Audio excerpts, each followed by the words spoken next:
Sa wakas, dumating na rin yung matagal ko nang inaantay na order ko from Amazon, which is the Proline Maxis Trepador na gulong para sa ating RC Crawler.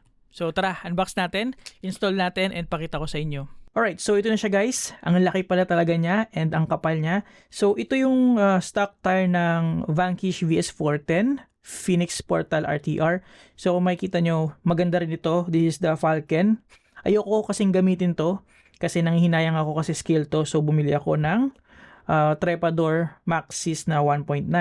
Currently ito yung kinabit ko. Napaka-awkward niya kasi ang liit lang niya. So ililipat natin to dito. And ito na guys, nakabit ko na yung beadlock sa ating tire.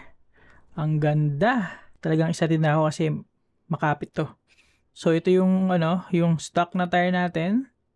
And then ito yung bago. Grabe, ang laki pala ng difference. So ito yung generic na China na tire na nilagay ko pansamantala. And this is the Trepador.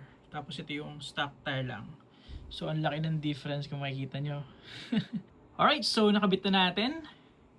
Ang pogi talaga oh. Ang laki ng difference compared sa unang nilagay ko. So again, this is the Proline Maxis Trepador 1.9. There you go. Ganda ng thread. So sa next video natin, papakita ko naman yung performance niya.